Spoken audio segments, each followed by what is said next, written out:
All right, let's get started. So welcome to today's MaritzCX webcast. Thank you for taking time to join us. My name is Lauren Moran, and I will be moderating today's event titled Making Insight Actionable, Closing the Loop and Driving Action. With me on the broadcast are two presenters. We have Bryan Rhodes, our Vice President of Product Management. He oversees the product roadmap and the vision of our products. So we're excited to have him here today to talk more about case management and action planning. We also have Brian O'Connor, our Director of Client Success. He is going to give us more insight into the in-person action workshops. So we're also excited to have him on the call. First, we're often asked if MaritzCX webcasts are recorded and can the recording be made available. So we wanted to address these questions before we dive on in. And the answer to this is yes and yes. So we are recording this webcast, and I'm happy to let you know that you will receive a link to the recording within 24 hours of today's session. Just watch for an email from MaritzCX, and if you miss the email, feel free to reach out to us and we'll send it directly to you, or you can always find it on our resource library at MaritzCX.com. Secondly, if you would like to ask a question during today's webcast, just simply type it into the question box on your screen, and I'm going to do my best to get that in front of our presenters so they can provide you an answer. If they are unable to get to that question, don't worry, we will be answering those offline within the week. And we also have a Q&A section at the very end of today's presentation, so we'll take time to go over those questions then as well. We also have an email, productsolutions@maritzcx.com. So if you have additional questions after the webcast, please send those to that email and we will answer them as quickly as possible. All right, so let's dive on in. Today's objectives for the webinar is we want to acknowledge the need for closed loop processes and how to establish and what needs to be established for the minimal requirements for an effective case management program. So what do you need in order to effectively take care of various cases? What are the minimal requirements? And then also what could you do to go above and beyond to excel and to get ahead of the competition? We also want to establish the business case for an action planning module and how to drive leadership buy-in and organizational change in regards to the perception of action planning and the importance of it and the use of it. And then finally, we want to establish realistic steps for your CX team to use in establishing an action planning program or in refining your current processes. So we want to show how you can make your action planning programs more sticky, make them work, have the people on your teams more engaged with these plans. So with that said, we're going to dive into our agenda. Our first section is going to be about addressing the individual customer, and I'm going to hand it over to Bryan Rhodes to give you some insight into ways that you can handle your customers. Thank you, Laura, and appreciate that introduction. Looking forward to giving you a little bit of background of what we're seeing out there as we design programs alongside our customers. The first thing that we'll kind of give a nod to is that while we'll be talking about the individual customer follow-up and rescue, we always want to do that with an eye towards the bigger picture, which is what Bryan O'Connor will talk to us a little bit about here shortly. We'll start, though, with the basics and move up from there of a closed-loop program. This is the basic process that I think most of you are familiar with, that there's an initial trigger, something that in that feedback process, that listening initiative that determines that someone ought to follow up with a particular respondent and then determine who that person ought to be. And then also, what the course of action kind of guide towards what is it we're solving for here, or what is it that the particular customer might need or want from us. And then, of course, as we go through that process each day and each week and each month, start to aggregate that information together, because it is another source of great insights, which we'll talk about a little bit more here in just a moment.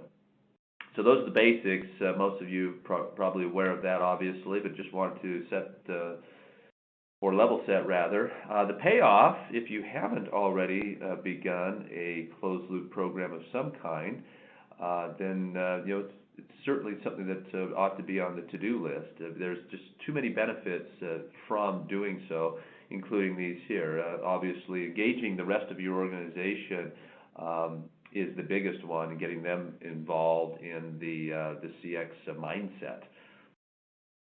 All right, so let's talk briefly about some of the tools we have, and then we'll use those as examples to how to design an effective program.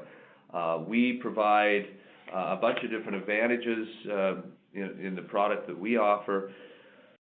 One of them is the dashboards that allow you to do really two things when it comes to your closed loop programs.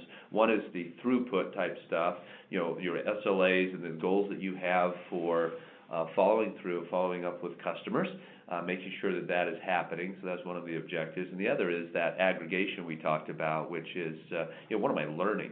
So we'll show some examples of that in just a moment.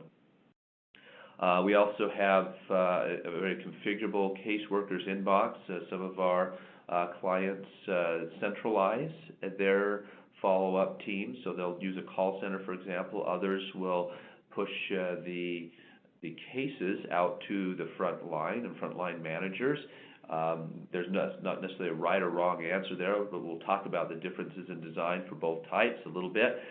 In either case, an inbox is at the heart of it to help prioritize the follow-up for the caseworker, whether centralized or dispersed. And so getting that put together is very important. And then also the case view itself, so the individual script essentially and instructions for the caseworker and the steps for closure. We provide a great deal of flexibility there. Those are essentially open canvases that can be designed to meet the particular needs of your closed loop program.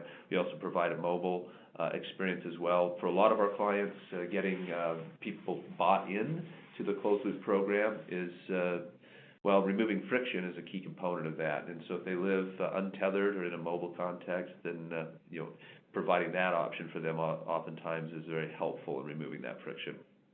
And then, of course, the alerting rules. What determines whether or not a case ought to be generated? And there's a whole host of different things that we can do there. We'll talk a little bit more in depth about considerations when putting together your rules for triggering cases. So let's move right into the design side of things. We want to address these topics here. Do you need one closed loop program? Should you have multiple? How do you design the inbox, the case form to be most effective, the notifications, the alerts, what to say and what not to say and when, kind of thing. Are there additional things to consider, such as how you correspond with the customer, through what medium or media? Do you follow up to the case workers' interaction with the customer with a follow-up survey to that? Those are all questions. And then, how do you govern the program, make sure it's functioning and improving continually? So, moving right into it, then. This is a view of our case form designer, but the point here is that you really want to consider four parts to your design when it comes to the interface, essentially, that your caseworkers will interact with. One is usually to provide some kind of instruction. What are you expecting them to do, and by when? Usually then there's some information that's specific to the case. So we refer to that as piping that information into the case form so that we have the right contact information, that we have the right circumstance, anything relevant from the feedback channel, that kind of thing. And then the management of the case. That's basically the workflow. What are your workflow steps, and what is the expectation for closing the case? Do you have requirements before they can close it? Are there certain things that they need to complete? And usually there's some consideration given to the outcome. So a lot of our clients will like to capture some form of root cause, some kind of closure statement, and oftentimes a closure category, such as was able to contact and resolve, wasn't able to contact, that sort of thing. All that information in that closure kind of segment of the case view or case form is important to us learning, really, as an organization, what's going on as those caseworkers are doing their job. So those are kind of the key elements you want to be thinking about. The case form itself is usually, in our world, we found is the determinant behind whether or not you want one or more programs. So typically, if you have the same users handling the cases across multiple different feedback channels, and if the case form experience is generally the same, you can have some real-time modifications, such as who you're contacting and some of the instructions and things that depending on the context. But if it's generally the same flow and it's generally the same people, then usually all of your feedback mechanisms can be grouped into one closed-loop program. But if either of those things are really distinct, if you have a distinct set of users and particularly a distinct set of follow-up instructions and things you want to capture, oftentimes it's best to break those into separate programs. One of the things we've done is not only make this very free form so that you can design it exactly to your needs, tailor it to your flow, kind of your script, and to your business rules, is we've made it very much like a survey designer itself. So you kind of think about, the client, the customer of yours interacted with a survey instrument or some kind of feedback channel, and now your caseworker is kind of continuing that dialogue, and you want to not necessarily script them to the nth degree, so to speak, but definitely guide them to the most effective and efficient way to follow through with that case. So we can provide a lot of we provide that flexibility, and in part of that flexibility, we also provide a lot of conditionals. So, for example, if you want to change the instructions contextually on the form, you can do so. So, for example, if the reason a case was created was because the client simply requested a contact and they were not necessarily upset or anything like that, then your SLA and your instructions may be a little bit different, and we can make those things conditional on the case form for you. You can set those up so that the caseworker is getting not just a standardized template, but something very specific to their workflow. Okay, similar sort of thing with the inbox. It's all very configurable. It's designed to be a caseworker's checklist. I will offer a caution here. We do get some of our clients want to use the inbox as a management tool, and so they try to get a lot of like mid-level managers involved here, and they get a big long list of cases going on, and it's really not intended for that. I'll explain the tools that are intended for that. They're much more effective for that in just a moment, but the inbox is very configurable. All the columns that you want to present really, again, are to drive the priority and the proper actions at the proper time. So that's the purpose of any design considerations there. And of course, we can, both of these we've talked about so forth. When you configure these things for a web experience, you can also configure them so they're tailored very specifically to a mobile experience. So the mobile experience is not hard-coded. It follows your layout, it follows your business rules, and so forth. Let's talk about the alerts for just a moment. What are the priorities for alerting? Usually what we recommend and what we see is, go after the obvious stuff first. So if someone gives you a poor ranking is the most common one in a survey. That one is easy to trap. That's usually a scale-based question, and a case can be created in minutes of the survey being completed. Beyond that, though, sometimes there's other reasons to create a case, and it may be a little more subtle. It may be in some free-form text, or it may be something that text analytics can surface, such as a sentiment or emotion. We can do that as well, and we usually recommend that is your next priority. So think of alerting as being, you're going to create no more than one case per response, per client. So, usually it's the slam dunk item, such as a poor rating, and then something like a, if the client didn't give you a poor rating, maybe something like a neutral, then maybe there's something that surfaces in text analytics that warrants a closer look. So we can do that off of categories and so forth. Or there's a third line of defense that some of our clients like to employ as well, and that is, okay, so maybe a human being was reading through a response and caught something that said, hey, really we should follow up with this client. That's just using human judgment, so that's a feature that we can enable for you as well. All of the actions on the other side of that can be completely tailored and scripted, so who are the case owners when a case is created, who are the people who are participants in some fashion or just overseeing it, or may have some level of interest, or perhaps collaborating if it's fairly complex. And then what about follow-up? We can send reminders and script those very easily so that they show up, a day before a callback is due or a case closure expectation according to an SLA is due and so forth. So all these things are very, very flexible that we can offer you. And generally that sequence is what we see clients implementing, slam dunk, followed by text analytics, and then some judgment call as to whether or not we want to allow individual readers of responses to create manual cases if one wasn't created automatically. So in terms of the communications, we can badge on the mobile app if you as a case owner have received a case, or we can send a variety of people different notifications for a variety of different reasons. Generally, what we do is we think about them, and we want you to think about them in terms of your event. So what is the event that we're notifying on? Who is the audience?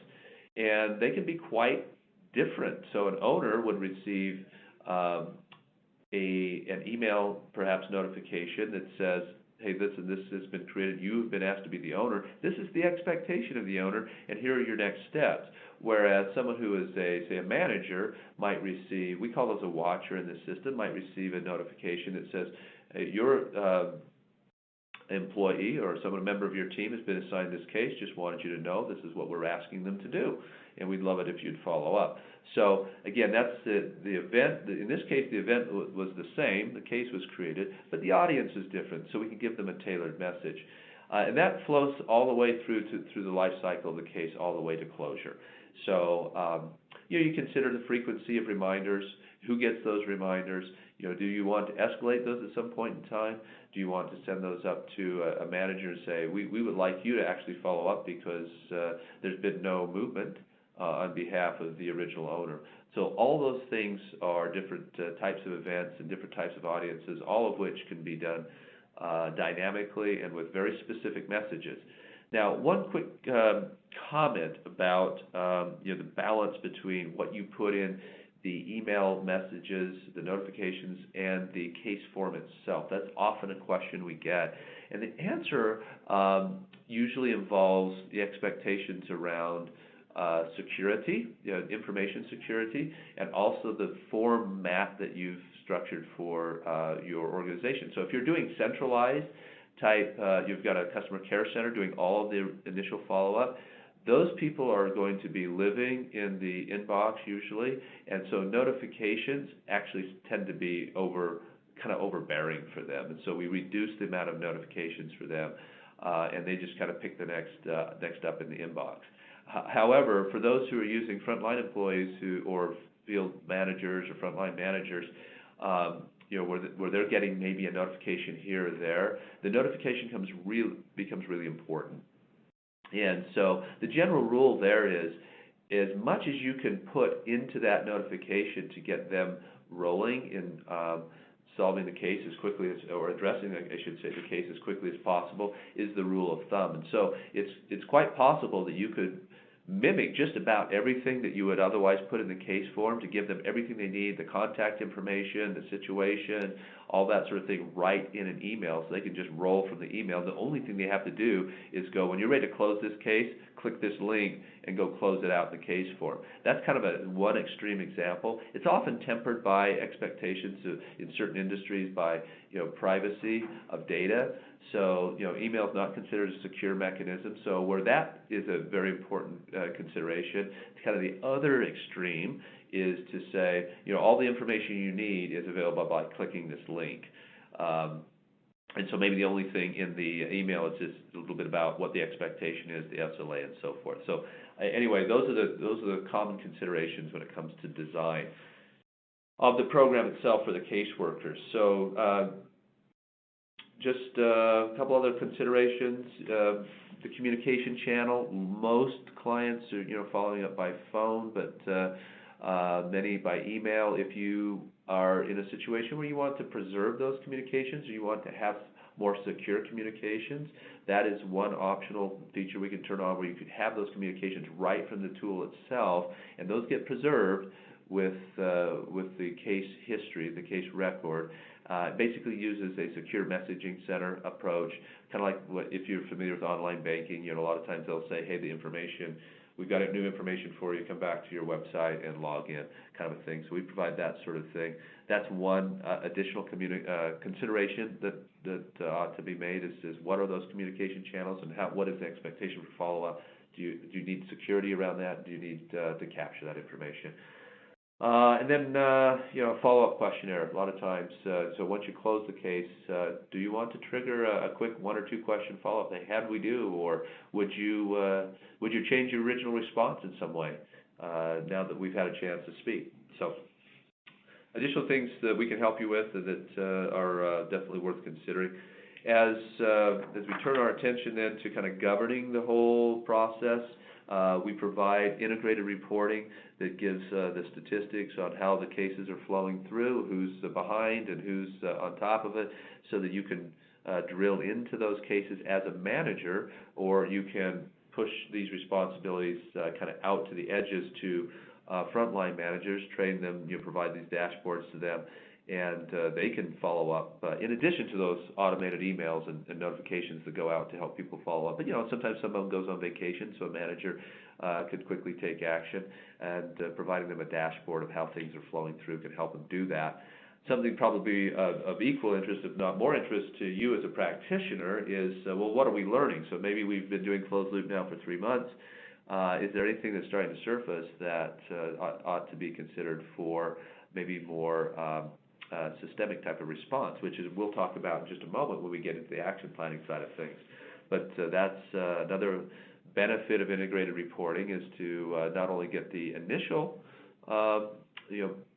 insights from customer and client responses, but also through your own closed loop activities as well.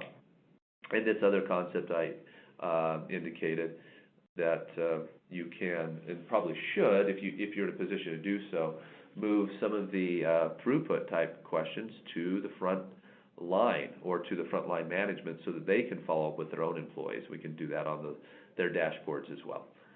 So we'd love to go a little deeper, or if you'd like to go in depth on program design and best practices. This has been just a quick sketch, a little background on what we can do for you, we can do together with you, and what tools we provide, kind of what we see out there. We did an entire 1-hour webinar, kind of a panel format, with about a year ago with all of our experts in the field, and tried to answer as many of those questions as we could about great closed loop program design. So this link will be included in the presentation that we make available to you. All right. So finally, we'll just wrap up here and say, what we want to do with our closed loop program is make sure we can respond to just about any feedback channel, whether it's social or whether it's more, structured survey type mechanisms, and then make sure that whatever it is we're learning can help us keep our eye on the ball at kind of the macro level. So that kind of sets us up for our next topic, and that is action planning. So that now that we've kind of worked on closing the loop at the individual level, what about fixing things or improving things that are going to benefit a lot of customers systemically? So I'm going to turn it over to my colleague Brian O'Connor to tell us a little bit about how they've been doing that with action planning workshops. That was great. Thanks, Brian.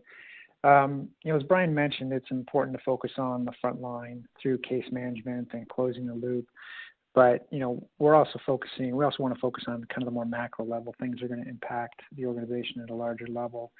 Things like, do the frontline staff have access to the information? Or do they have to navigate through, 10 different systems to answer a question? Are the reps knowledgeable? Those kind of broader level things that could impact how well a customer experiences the services you provide. So with the action planning, there's a couple different ways that this can happen. The first is, which I'm going to talk about, is an in-person discussion that happens with your team. And the second is by leveraging technology that's designed for establishing and managing action plans. And Bryan's going to talk about the technology part after I go through the in-person part. I will say, though, that in either case, you must have a senior level sponsor for any action planning efforts to really take hold. If you don't have this, you're pretty much dead. You're pretty much dead in the water before you even start. And this doesn't need to be someone in the C-suite. It doesn't need to be your CEO or CMO or anything like that. But it does need to be somebody who has the influence and respect to keep other areas of the company focused on the end goal. Because you are going to have conflicts. There are going to be things that get in the way, and you need to make sure this individual can go to their peer group and help advocate for, sustained efforts against whatever the initiative might be. This person that is your senior level sponsor also needs to be actively involved. Excuse me. And it's not just a figurehead with the initiative. In the sessions that I've facilitated, I ask that this person attend the session. I ask that they kick it off. They talk about why this is important, where their organization is heading, the strategy, things like that. Just lay the groundwork for, this is important, and you have the support of, me, the leader, as well as your organization to do this. And, I also ask that senior person to try to just let the discussion flow naturally, so that participants feel it's a safe place to share their opinions and ideas. I will say that I have had a couple clients that will ask me, do we have to have the senior person in the room? Which, the answer is no, you don't. But I think if you're asking the question, do we have to have the senior person in the room? I think that suggests, there's a different situation going on, because you want to be able to have a culture where you can share ideas and problems and challenges, and hopefully by having a senior person in the room, you're not creating any sort of political adversity. It's not something that they're hearing for the first time, but it's something that as a group you can work together to solve. So if you're in a situation where you're kind of hesitant to have that senior leader in the room, it doesn't mean you can't do action planning, but I think it does suggest that you have some other issues you probably want to tackle as well from a cultural perspective. Another key factor that is really critical in the success of action planning is to make sure you have a cross-functional team in the room. This is your HR, your IT, your marketing, the front line, the call center, the sales staff, whatever the groups may be. And what's interesting is that, they're all going to come to the table with a different perspective, which you want.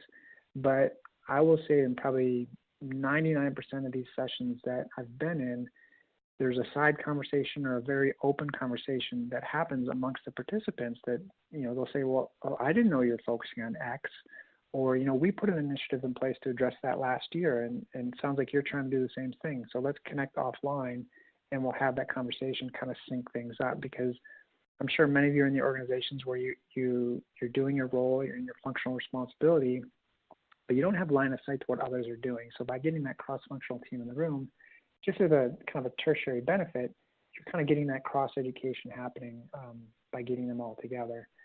Probably the bigger benefit of having them in the room is that you're essentially creating some advocates for what you want to put in place, because they'll have been involved in the conversation. They'll know why you're going down path A versus path B.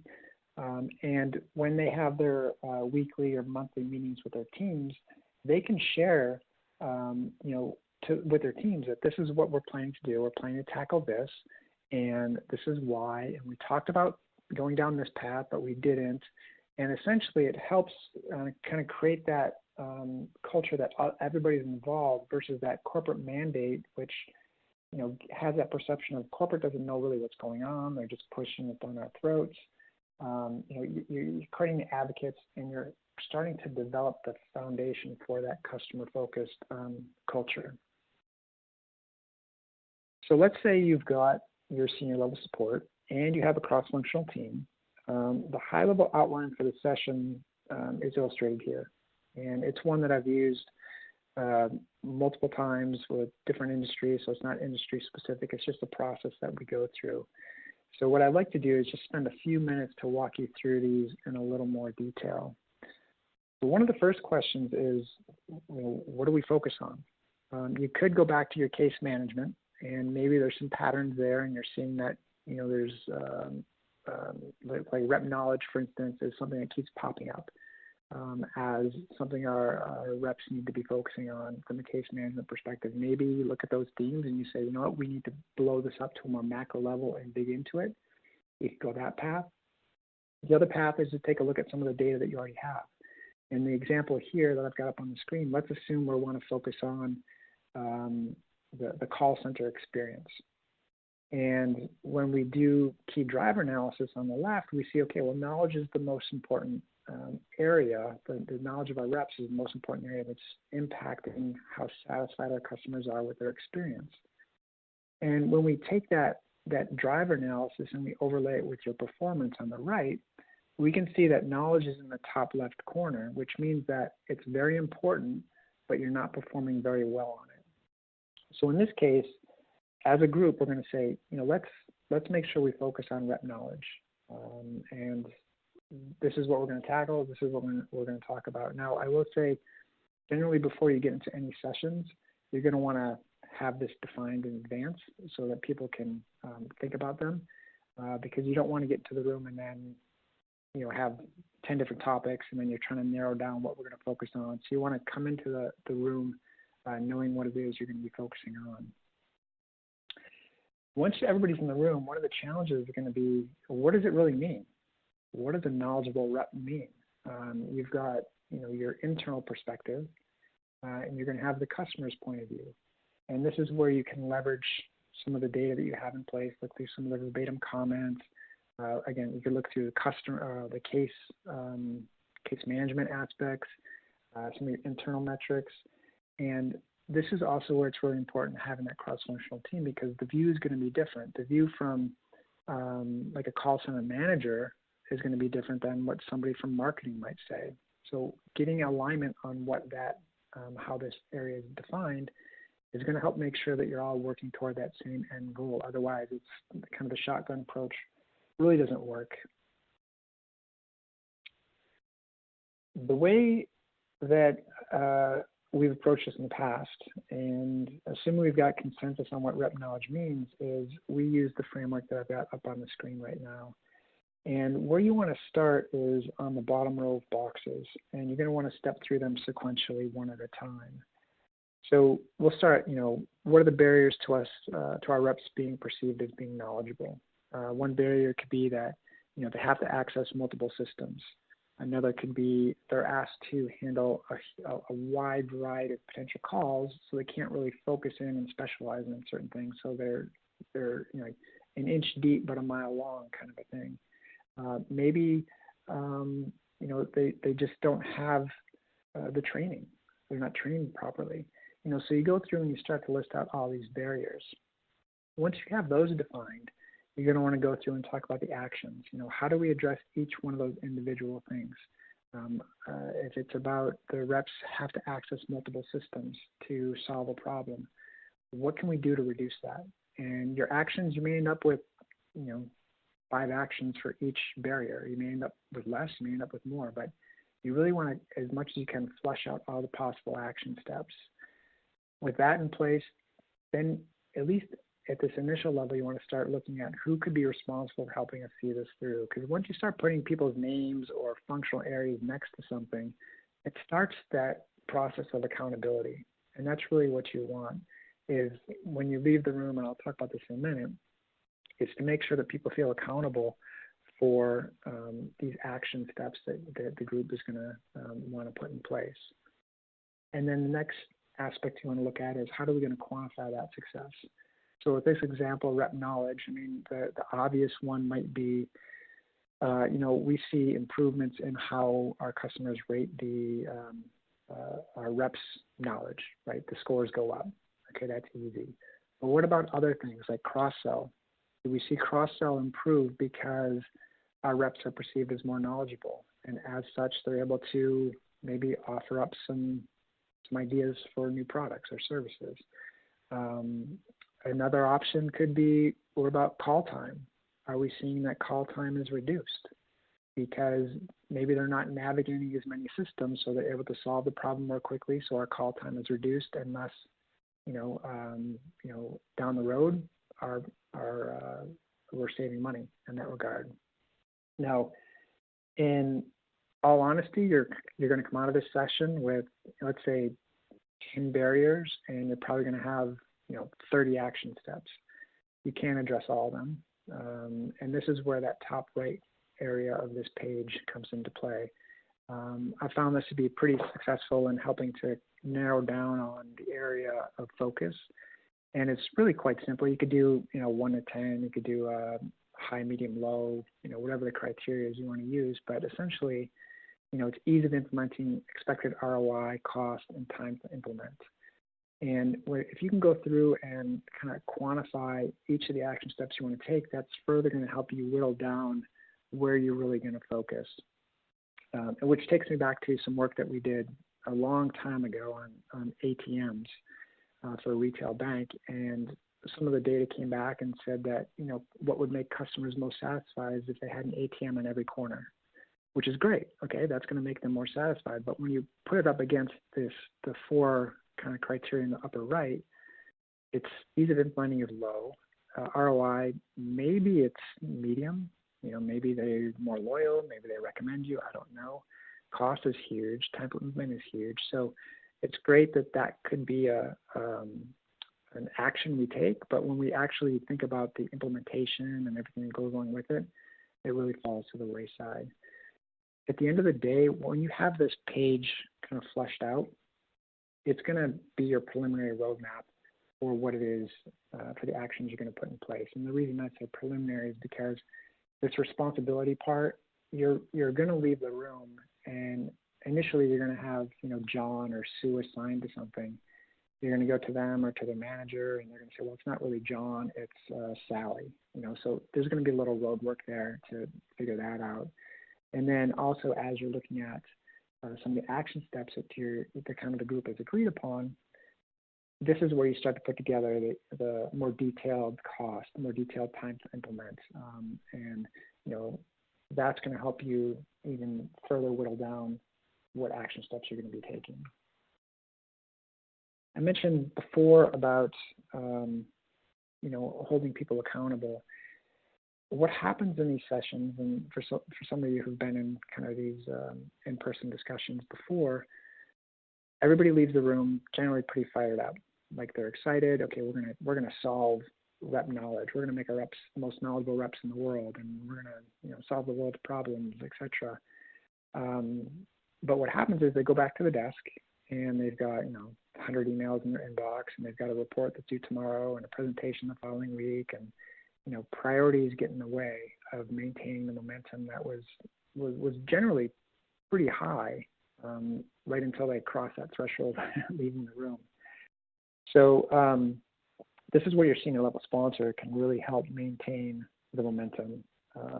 It could be driven by financial incentives. It could be driven by putting performance targets and performance plans. It could be through some sort of recognition program, and it could be just making sure you have regular check-ins with leadership. This last one in particular, I think, is important because, if I think about my own job, my own career, when I'm being asked to lead an initiative, and I have to go to my boss or my boss's boss and report out on how I'm doing, the last thing I want to do is go to them and say, I really just didn't have time to do it.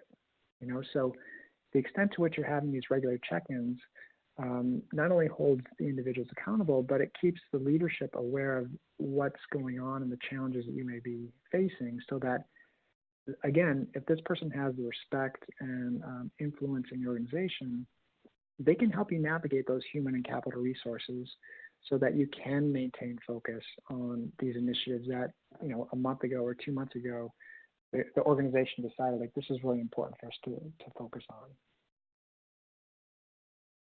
And the last thing I just wanted to touch on is, if you recall, one of the key questions we asked during the action planning session was, how are we going to measure success? At the end of the day, it really all boils down to ROI. But ROI can be measured in a lot of different ways. So as you're developing your action plans, I'd encourage you to think about, at a minimum, these 6 areas that we have here: results, strategy, people, etc., as ways to determine the ROI. One example from a client that we've worked with before is, one of their goals was to increase customer retention, which I'm sure everybody has that same goal. But what they wanted to do was proactively reach out to customers when there was a change in the fee structure that they had. And while that can be an uncomfortable conversation, the organization encouraged their brokers, their agents, to reach out to customers and just to say, Sally, just want to let you know that your fees have gone up. And they encouraged the agents to use the conversation as a way to be consultative. So yes, your fees went up, but help me think through what your needs are. Maybe there's some way we can restructure what we're doing for you today that might bring those fees down a little bit more and not compromise too much of what you're doing.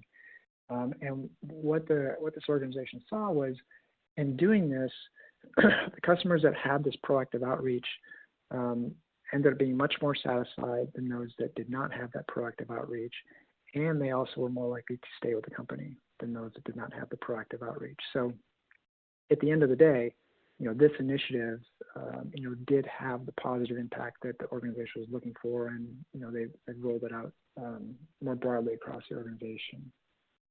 Now, what I've kind of quickly gone through here is the in-person aspect of action planning.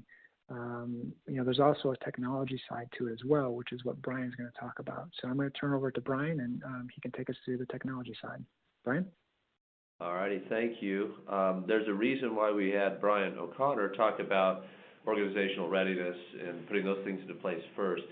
Because unlike case management, where the technology can assist in getting the organization used to the idea of running a closed-loop program, what we found with action planning, without the concepts that he talked about, the executive buy-in and making sure that proper incentives and follow-up are in place, the software can support that but can't replace that. And so that's crucial to understand. Once you have started to put those things into place, here's how the software can help you. Just a quick review of the overall high-level process. Of course, Bryan got into some of the lower-level concepts behind identifying the improvement opportunities, structuring the plans, and some of the best practices for how to flesh out a plan and take it through its life cycle. So that's what we're just kind of summarizing here. Let me explain from a software perspective how we view the roles in supporting action planning in your environment. So we have what I'm calling these unit level roles. So oftentimes, what is the level at which action planning is occurring? In most large organizations, obviously, it's happening in pockets in different places. So I'm just calling those generically the unit level roles, but these are the actual action. People are hands-on with the action planning. So there's a primary role, which we typically refer to as an owner, and then there's a secondary role, which we call a participant. So like any project, you want to have clear definition of who owns it, and that was mentioned earlier as well. So those are the two key concepts from a implementation of action plans themselves, and then supporting and making sure that the action planning program occurs. We have two additional roles. One is essentially the designer. We're calling it the action admin.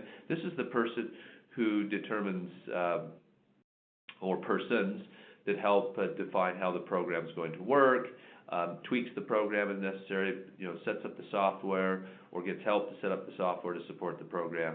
And then you've got these, in some cases, action reviewers. So some organizations have a have workflow steps where you have maybe a regional level person reviewing unit level action plans, that sort of thing. And that's what we mean by an action reviewer here. Not necessarily required, it just depends on the organization and their workflow steps. But as Bryan pointed out earlier, it kind of starts with the data. What do I choose to work on? He mentioned that we could do a number of things here. We can look at feedback coming directly through the feedback channels. We can process that through true driver analysis to weight it, and we can also look at the outcome of the closed loop program and the case management to see what common themes are starting to emerge, those kind of things. But in any case, it starts with the data. When we do this in the context of dashboards, so when we have clients that have unit level dashboards where they're monitoring metrics, they're monitoring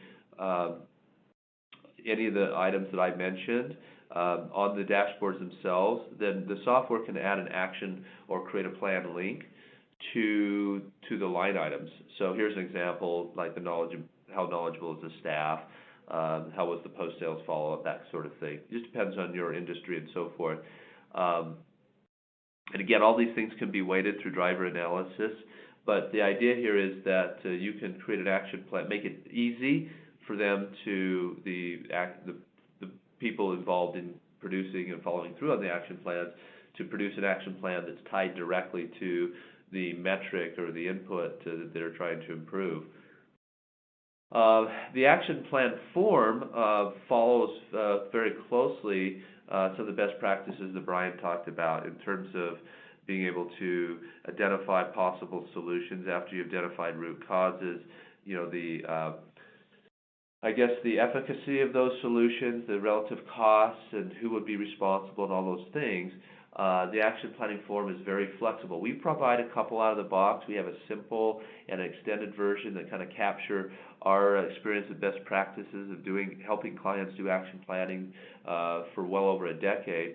But it's like the case form, it's totally flexible. So you can adjust it to the workflow steps of it, the things you want to capture, the prompts and instructions, however you want. A lot of our clients will base them on our base forms and then modify them from there. The plans themselves are available in a couple places. So once the plans are put together, we have what we call the plan list. It's very similar to the inbox for case management, but of course one of the differences between action planning and case management is the life cycle. Whereas cases, are resolved in hours or days, oftentimes action plans will span months, or maybe even a quarter or more. And so we look at them a little differently, but some of the mechanisms are similar here. The other place that action plans can be made available is on the same or complementary dashboard. So if I have a regular dashboard that I'm viewing as a business unit leader, and I have the metrics that we showed you earlier that are candidates for action planning, I can also have on that same dashboard listings of any action plans that I have that are in flight. That is also true for reviewers. So if you have a reviewer role or someone who is a stakeholder that wants to, maybe a regional manager, to know who has action plans rolling and for what reason, we can provide dashboards. Here's an example view of that. Several things going on here. One is kind of the workflow step. Those bottom and top right charts are indicating the status of workflows, or the status of the workflow, which you can define. We have some very basic ones here, the various stages. And then also the top left is okay, if you have a defined set of metrics, and I should mention that we have clients that do both, that leave it wide open and say, okay, you can pick whatever you want.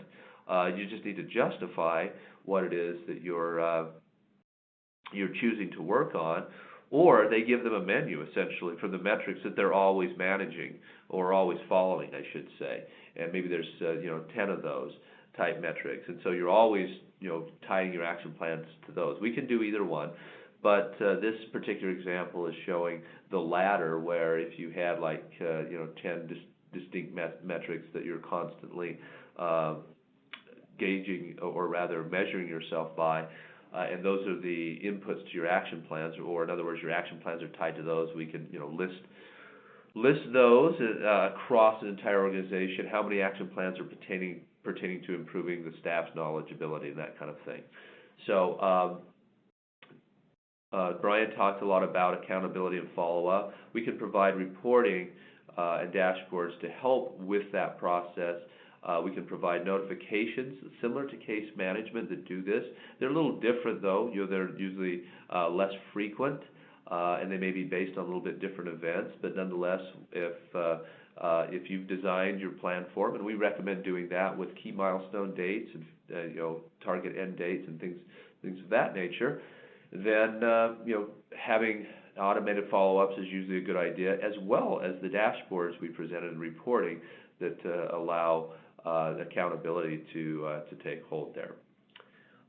Just like case management, we offer these all through a mobile experience as well, so that if you have participants who need to update a plan or get status or something like that, they can do that through a mobile context. And then the last thing I'll mention is just kind of that tie back to case management. This is the life cycle representation I showed a moment ago, and indicates that case management can feed kind of two different areas. It really should probably, if I were to redesign this slide, so I'll give you the voiceover, it really should probably point to the top bubble as much or even more than the second bubble, because oftentimes case management, the output of case management is a input to action planning.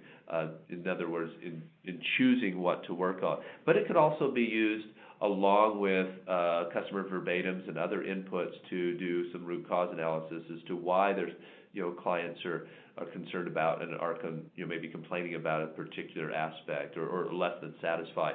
So it really, case management can feed either those that top center bubble or the one just to the right very, very effectively. So that is kind of the whirlwind tour of a closed loop program and a more systemic action planning program. We help our clients implement both types. Usually they start with the closed loop program and move on once they've got their legs under them to an action planning program. It's not required that you do it that way, and so Bryan's done several workshops for clients who want to do both at the same time, or maybe want to explore action planning as a way to drive some ROI. But typically that's the process. So I think that's the end of our prepared remarks. Lauren, are we going to answer some questions?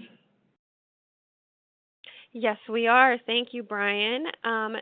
So one of the questions that came in during the presentation was, in the in-person example you shared, Bryan O'Connor, so this is for the action planning examples you talked about, you focused on one area for the action planning section. Do you only recommend focusing on one, or should you include a few? It's a good question. I've actually done both, and the only difference is that the structure of the day is a little bit different, and it's a little bit longer of a day. So what typically happens in that case is if everybody's working on rep knowledge, for instance, everybody's focused on the same thing. If we've got rep knowledge and then we've got just makes up rep courtesy and another dimension. What typically happens is we'll split the group up into smaller groups. They'll go off and they'll kind of go through that process. We walk through the barriers, the action steps, etc. And that small group will go through and define as best as they can what they believe to be the answers to those questions. And then we come back as a big group. They report out on kind of their topic area, rep courtesy. And then the bigger group will add on, will edit, will comment, and we'll kind of flesh that out a little bit more. And then, you go through the same cycle for the other topic areas. It also adds a little complexity to the where do we focus part of it too, because now you've gone from one area to potentially 2, 3, 4, however many you have. So like I said, it just you can do that. It just makes the day a little longer. So if your team has multiple areas you want to focus on, that's completely a completely fine way to do it. Awesome, great, thank you. And Bryan, to kind of piggyback off that question and also your section of the presentation, how long does the typical in-person action planning session last? So, if we're looking at that, like the one area, it's usually, I'd probably set aside 3 to 4 hours, like half a day. If we're talking about multiple, it's going to probably be a full day. I've been in sessions where they're a day and a half. It really depends on how deep we're going and how many topics we're handling. But I would at least set aside, a half a day for something like this. Great. Thank you for that. Now, Bryan Rhodes, kind of switching gears here, I have a question that came through that says, how do you handle situations where there are multiple issues that should be addressed by different people or departments for the same customer? We've designed our tools to follow this practice. We always recommend a single owner, even if there are multiple participants. What we always want to avoid is the customer being contacted by different people that may not be talking to each other. That's always bad form. And so what we do is we provide, we only allow by design one case per customer response, whatever that response is, whether it's coming through social media or whether it's through a survey channel or whatever. And then what the best practice is there is to have that owner be the primary point of contact, not that others can't contact, but to manage warm handoffs and things like that through the mechanism itself. So we provide ways to collaborate, to add an additional person, to maybe someone in legal or something like that wasn't involved in the original case, to easily add them, send them a note as to why you're adding them, what you need from them, that sort of thing. But we always recommend that you keep one owner for each we'll call it incident. Great. Thank you so much for that, Bryan. Now, for the sake of time, we are coming to our conclusion for the webcast. Now, if your question was not answered, we will answer it offline. You can also email us at productsolutions@MaritzCX.com, and we will take questions there as well. We also have our phone number, so you can contact us via phone if you have additional questions. But again, we will aim to get these responded within the week. We thank you all so much for taking time out of your day to attend this webcast. Action planning and case management, we believe, are essential parts of a CX program. So we hope that we were able to give you some great information today that you can take back to your teams and implement. And we look forward to having you on future webcasts. Thank you.